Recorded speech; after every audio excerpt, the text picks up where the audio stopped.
Hoy en el frasco.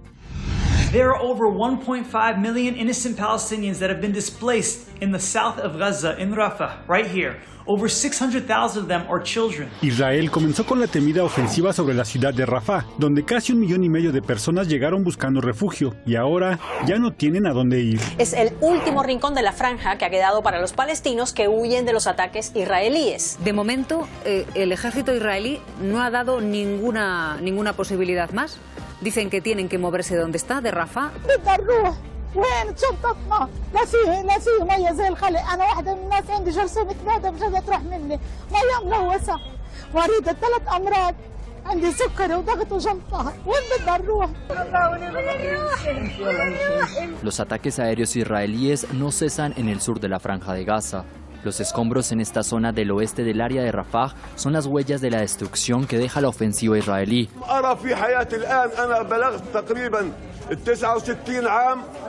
لم أرى في حماتي. اللي شفته ما أيام النكبة سنة 48 ما شفناه.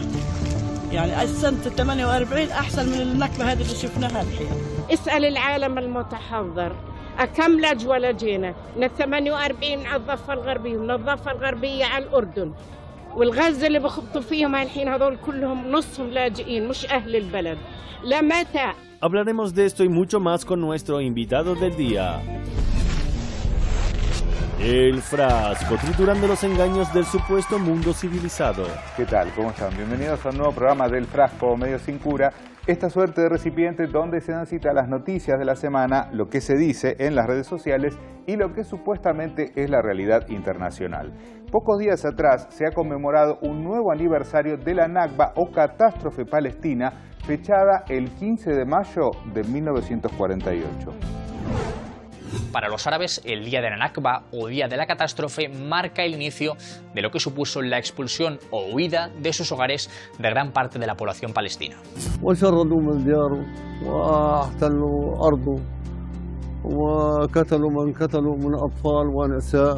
Para graficar en detalle lo que significó para el pueblo palestino esa catástrofe impuesta con la implantación del ente israelí con la anuencia de la comunidad internacional, hay algunas cifras que hay que tener en cuenta. The Israeli militias were implementing ethnic cleansing for all the villages of the Palestinians. Entre esta y otras ofensivas, para el año 1949 Israel había expulsado a 750.000 palestinos, asesinado alrededor de 15.000 y destruido 530 pueblos y ciudades. Y si esto de la limpieza étnica a través del asesinato del pueblo nativo o el desplazamiento forzado suena familiar, es porque 76 años después el régimen ocupante sigue haciendo lo mismo. There are over 1.5 million innocent Palestinians that have been displaced in the south of Gaza, in Rafah, right here. Over 600,000 of them are children. And now everyone's here, down in the south, in Rafah, and they're bombing Rafah. De hecho, días atrás, la propia ONU, experta en advertir y denunciar, pero no en actuar, había anticipado lo que iba a ocurrir. Gaza, un ataque a Rafah supondría una carnicería. Guterres, un asalto a Rafah sería una calamidad política y una pesadilla humanitaria. Es que los palestinos fueron obligados a desplazarse allí bajo el pretexto de que esa sería una zona segura. Y ahora que están literalmente acorralados, ¿qué intenta instalar en la prensa el régimen que los acorraló para simular compasión? El ejército de Israel ordenó la evacuación de la ciudad de Rafah en el sur de la Franja de Gaza. De momento, el ejército israelí no ha dado ninguna posibilidad más. Dicen que tienen que moverse de donde está, de Rafah. ¿A dónde se supone que van a desplazarse? Bueno, precisamente recordemos que el propio representante de la política exterior de la Unión Europea ya lo planteaba con cierta ironía hace más de 3 meses. They are going to evacuate. Where? To the moon? Where are they going to evacuate these people?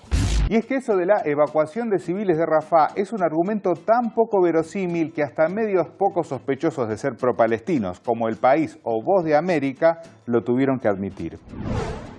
La invasión de Rafah, la última operación de Israel que condena a miles de gazatíes a una huida imposible. Grupos humanitarios ven imposible realizar evacuaciones en Rafah. وين شنطتنا؟ لا فيه ميه زي الخلق، انا واحده من الناس عندي جرثومه معده مش قادره تروح مني، ميه ملوثه، مريضه 3 امراض، عندي سكري وضغط وجلطه، وين بدنا نروح؟ De hecho, al haber sido acorralados, la única opción de escape de los civiles palestinos es hacia Egipto a través del paso de Rafah, zona que el ejército israelí ya bombardeó en octubre y ahora dieron un paso más. El ejército de Israel toma el control del lado palestino del cruce de Rafah que une la Franja de Gaza con Egipto. Los ataques aéreos israelíes no cesan en el sur de la Franja de Gaza. Los escombros en esta zona del oeste del área de Rafah son las huellas de la destrucción que deja la ofensiva israelí. Ahora, ¿qué tan cruentos son estos ataques a civiles? Veamos el testimonio de un palestino que tiene casi 70 años y vivió muchas de estas invasiones. اطلاق نار كثير قصف كثيف جدا جدا طائرات صواريخ دبابات مدافع رشاشات زنانات كله بقصف لم أرى في حياتي الآن أنا بلغت تقريبا 69 عام لم أرى في حياتي. Ahora, detrás de toda esa propaganda occidental de evacuar civiles tan insostenible, están los videos que documentan las barbaries que siguen provocando los responsables del genocidio. Las fuerzas de ocupación israelíes acaban de bombardear la casa de la familia Abu Labda en el este de Rafah. Como resultado del ataque, muchos palestinos, en su mayoría niños, perdieron la vida. El que dice preocuparse mucho ante estas masacres es Estados Unidos. Mire, si usted es docente y necesita ejemplificar la palabra hipocresía, bien puede mostrarle este titular a sus alumnos. Estados Unidos dice que Israel no tiene plan de protección civil en Rafah, pero sigue enviando armas. Y ante la enorme cantidad de videos del genocidio que están circulando en las redes sociales, la solución para el régimen israelí es, además de seguir asesinando a periodistas, censurar canales. Israel prohíbe a Al Jazeera operar en el país en un intento de controlar la información sobre Gaza. Netanyahu no quiere testigos, cierra Al Jazeera mientras vacía Rafah para borrar Gaza del mapa. Y esto de censurar a quienes transmiten información muy incómoda para el autodenominado mundo libre es toda una novedad, dijo nunca nadie. Esto hacen las democracias. Unión Europea cerró la señal del medio Russia Today. Estados Unidos cerró la señal del medio Press TV. Israel cierra la señal del medio Al Jazeera. Argentina cierra la señal del medio Telesur. ¿Recuerdan cuando le dieron el Premio Nobel de la Paz a Barack Obama, que hizo una pausa en sus ataques para ir a recibir el premio? Bueno, hay galardones que parece que se esfuerzan por superar aquella vergüenza. The New York Times conquista un premio Pulitzer por su cobertura de la guerra de Gaza. Qué bien, aplausos realmente. Bueno, quizás le hayan otorgado el premio por haber extorsionado a sus periodistas para que eviten la palabra genocidio. Limpieza, territorio ocupado. Socorro. Un memorando filtrado del New York Times sobre Gaza pide a los periodistas que eviten las palabras genocidio, limpieza étnica y territorio ocupado. Bueno, o quizás le hayan dado el premio por difundir sin pruebas fehacientes la supuesta violencia sexual de la resistencia palestina, artículo escrito en parte por una ex integrante de la inteligencia israelí. Massive scandal is developing at the New York Times, where it has now been revealed that the co-author of a discredited article on rape on October 7th, liked genocidal posts on social media, is a former member of an IDF intelligence unit, and had not even worked as a journalist at all prior to taking on a central role in Times coverage. La industria del periodismo estadounidense es una broma de mal gusto. El New York Times ganó un premio Pulitzer por su propaganda sobre el genocidio de Israel en Gaza.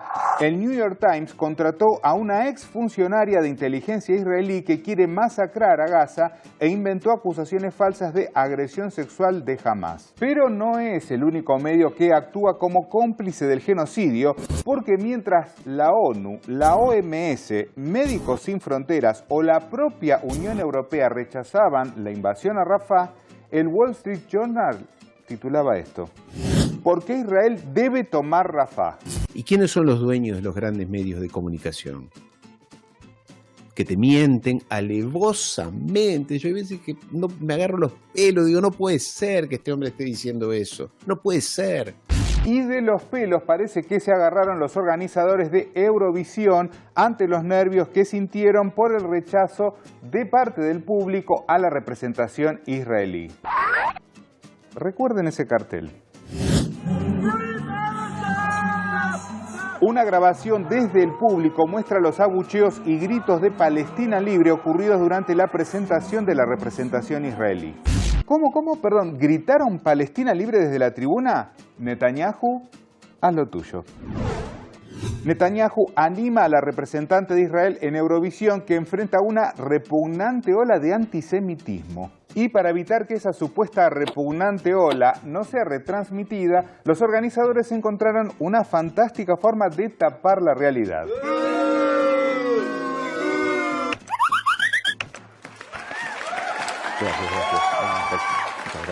Eurovisión usa aplausos pregrabados para ocultar los abucheos a Israel. Para atenuar esos gritos y esos abucheos que ha recibido y que va a recibir la artista que representa a Israel, los organizadores del evento han establecido, han programado aplausos grabados y que saldrán al aire cuando esta mujer cante para tapar los abucheos. Ahora, lo que ustedes no van a poder creer es que en el medio de los abucheos se conoció algo que resultó cuanto menos llamativo. Eurovisión, entre abucheos, Israel se clasificó a la final junto a la favorita Suiza y Países Bajos. Ahora, ¿cómo es posible que el público abuchee a la representación israelí, pero a la vez que la misma llegue a la final del certamen? ¿Será que habrá un patrocinador? ¿Cómo? Ajá. No más preguntas. ¿Se acuerdan del cartelito? Vean. El Festival de Eurovisión lo patrocina Moroccan Oil. Es una empresa con sede en Israel. Por si se preguntan cómo es posible que Rusia esté vetada del festival, pero Israel no. Suponemos que la compra de voluntades funciona. La compra de voluntades funciona en muchos casos, pero quizás no en todos. Y así quedó demostrado una vez más en otra votación llevada a cabo en Naciones Unidas. Con una abrumadora mayoría, la ONU votó a favor del ingreso de Palestina como miembro pleno. 143 países votaron a favor, 9 en contra, 25 abstenciones. ¿Escucharon bien? Esto equivale, presten atención, a casi el 81% de los países del mundo. ¿Qué harán aquellos que juran ser democráticos? Pero bueno, ya hay antecedentes. Por su parte, el embajador israelí montó este número.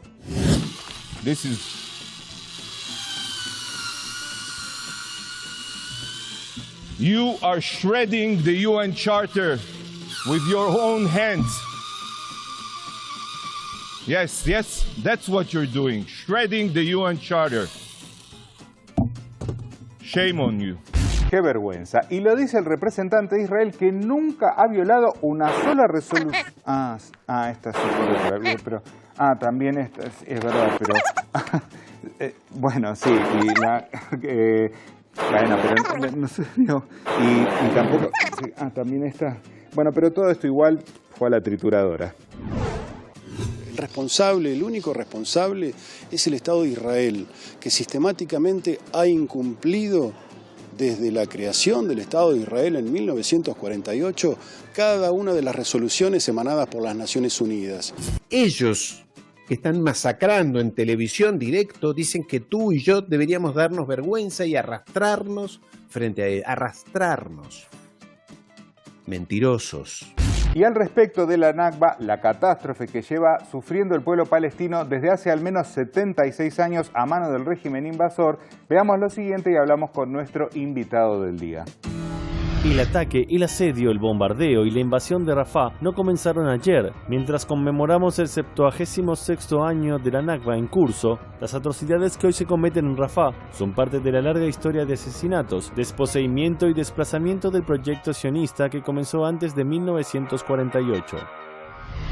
Bueno, muy bien. Y para hablar de este tema tenemos el gusto de tener hoy aquí en el estudio a Adrián Lonlopjian, que es presidente de la Unión Cultural Armenia. Adrián, bienvenido nuevamente al programa. Gracias a ustedes por invitarnos, por darnos el espacio y bueno, y por charlar y reflexionar juntos, porque es eso lo que hacemos. Así es. Bueno, Adrián, allí veíamos, ¿no?, este tuit La primera pregunta es, ¿crees que de alguna manera lo que estamos viendo hoy en Gaza y particularmente en Rafah es una suerte de continuación de la Nakba, de la catástrofe palestina?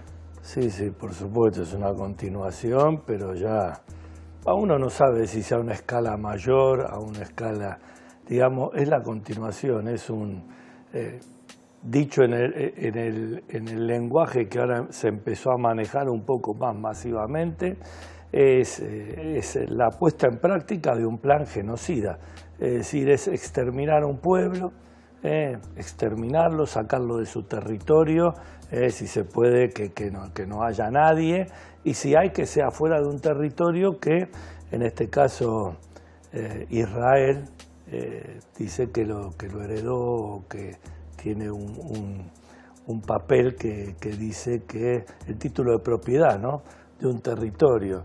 Y más allá de todas estas cosas políticas, análisis que podamos hacer, lo que sigue, más que sorprendiendo, doliendo, es casi, no digo indiferencia, porque hay mucha gente que participa, que protesta, lo vemos, ¿no? Más allá de que los medios masivos de comunicación, los gobiernos de muchos países, ¿no?, tratan de encubrir, de apañar las atrocidades israelíes, los pueblos se manifiestan cada vez más masivamente en favor, en defensa de Palestina y acompañando el reclamo y sus legítimos derechos, ¿no? Pero a pesar de eso, decir, ¿cómo puede ser que el mundo no pueda frenar este proceso, esta maquinaria genocida, estas atrocidades? Y uno, hablándolo con compañeros, con amigos, ¿no? Uno está al tanto, obviamente es un militante más de la causa y primero, ante todo, detener el genocidio. Pero digo, ya a veces hasta uno, ¿viste?, ver esas imágenes permanentes de chicos y tú decís, ¿cómo podés no conmoverte o no tomar partido después de esto? Y encima tener que escuchar algunas barrabasadas y de autoridades nacionales, ¿no? Exactamente. Bueno, al respecto de eso, lo que se ve es, particularmente con lo que pasa en las universidades, ¿no?, estos movimientos estudiantiles que quizás en Estados Unidos tengan su mayor expresión, pero ahora se ven en todo el mundo, y es ciertamente alentador porque es una nueva generación que de alguna manera, ¿vos crees que esto representa un quiebre para esta narrativa sionista? Yo creo que sí, y por eso cada vez se vuelve más violento y cada vez se vuelve, obviamente, uno entre bambalinas, como solemos decir, deben haber ataduras y ligazones entre el poder y a veces cuesta quebrar eso, ¿no?, encontrar fisuras en eso, más allá que hayan gobiernos que se manifiesten contra el héroe o que le digan pará un poco la mano, te estás excediendo, pero por atrás el poder real sigue sosteniendo eso, pero la masividad que va tomando cada vez más el reclamo, como vos dijiste, las nuevas generaciones, y no solo en Europa o Estados Unidos, que es donde más se visibiliza, y bienvenido sea porque también ellos son el epicentro de una maquinaria propagandística que les debe triturar la cabeza a diario, ¿no? Pero yo veía en nuestro país, en Latinoamérica, en Cuba, el otro día vi una manifestación en Cuba en favor de Palestina de decenas de miles de estudiantes marchando, y eso es positivísimo, y realmente, al menos uno dice desde lo moral o desde lo que llega, porque también los hermanos palestinos ven las redes y ven, y saber que en el mundo la solidaridad es grande, al menos te da esperanza que en algún momento esto va a parar y va a cambiar. El verdadero ejemplo lo da el pueblo palestino que resiste y se queda y está y se hace dueño a pesar de la barbaridad que está soportando. Entonces, digamos, los agradecidos por ese ejemplo somos nosotros, porque si ellos no se quiebran, que nos queda a nosotros, ¿no?, cuando a veces hablamos de nuestros problemas al lado del de ellos. Adrián, bueno, hemos visto que hace pocos días en Naciones Unidas se ha votado para que Palestina sea reconocido como un Estado de pleno derecho. 143 países votaron a favor y algunos en contra. Vean esto. Giro diplomático. Argentina rechazó declarar a Palestina miembro pleno de la ONU y ratificó su alineamiento con Estados Unidos e Israel. Ahora, Adrián, vemos esto, ¿no? Y por el otro lado también uno piensa, se alinea Milei con Israel, que siempre vota en la ONU contra la soberanía de Argentina en las Islas Malvinas, por ejemplo, ¿no? Creo que con lo que dijiste ya no tenemos que explicar más nada. Digamos, es por decirlo en criollo, es una patria o un agente de intereses no extranjeros, ¿no? Intereses antinacionales, antipatrióticos, sentado en la Casa de Gobierno. Después busquémosle la explicación, hay un montón de razones, hay alianzas, pero si hay algo que por lo menos no hizo este muchacho fue mentir, ¿no? Dijo, obviamente a la sociedad que terminaba con la casta, eso es la cosita chica, pero antes de la elección, que vaya al monumento a la bandera y en vez de tener la bandera argentina tenía la bandera de Israel, que te dijo 100 veces que la alianza de él era Israel y Estados Unidos, digamos, las cosas estaban más que claras. A veces nosotros no terminamos de entender que las cosas son, lo que demuestran que van a ser y no lo que creemos nosotros, lo que tenemos en la cabeza. Entonces digo, hoy estamos entregados de pies y manos, y más que entregados de pies y manos, ya somos parte, ¿no? de un bando que realmente es lamentable, ¿no? Y que anda diseminando por el mundo muerte, dolor, ocupaciones, saqueos, pisoteo y avasallamiento de los derechos. Lo empezamos a vivir acá también. Pero vos decís, 9 países votaron en contra, Estados Unidos, Israel, Argentina, Hungría, ¿no? República Checa y las pequeñas Bermudas, no sé qué. Lo positivo también en eso, por un lado, la vergüenza nuestra ante los hermanos palestinos, primero por tener un presidente de estas características y después que haya llegado a esto. Pero bueno, lo positivo también es que 143 países votaron a favor, ¿no? De pasar ya que Palestina avance y sea reconocido como un Estado de pleno derecho. 140, y la mayoría de Latinoamérica, salvo Argentina que votó en contra y Paraguay que se abstuvo, los demás votaron a favor.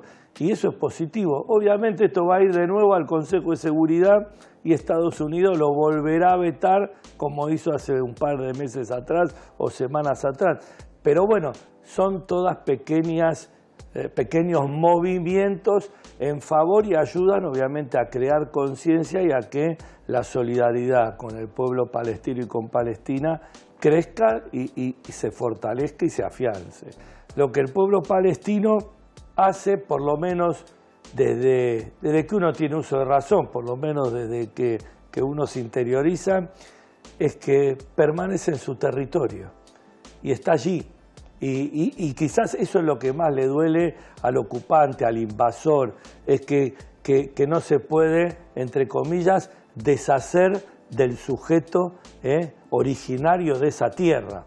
Entonces, con 1000 pretextos busca hacer tierra arrasada, apropiarse, pero se lucha. Y por eso te decía que el ejemplo nos lo da el pueblo palestino a nosotros, en medio de todos los traumas habidos y por haber, ¿no? Porque en ese tipo de barbaries y de tragedias no hay psicólogo que alcance, no hay nada. Digamos, es la vida misma la que te va curando y el pueblo, ¿no? La lucha colectiva, la identidad es la que te hace superar esos momentos y creo que, bueno, por ahí sigue andando el pueblo palestino. Muchas gracias, Adrián. Por favor, a vos. Y bueno, nosotros como siempre nos vamos a un retrotuit, una frase del pasado que por supuesto está relacionada a todo lo que vimos en el programa del día de hoy. Vean. La Nakba no es una memoria, es un desarraigo continuo que hace que los palestinos se preocupen más por su existencia. Mahmoud Darwish. Desde aquel 15 de mayo de 1948, muchos palestinos expulsados de sus propias tierras han conservado las llaves de sus hogares. Aquellos que fallecieron les dejaron esa llave a sus hijos y ellos a los suyos. Y es que para todos ellos, retornar no es solo una promesa, es su legítimo derecho. Los esperamos la próxima semana, como siempre aquí por Hispan TV. Muchas gracias. Cobardes, siempre han sido cobardes, siempre.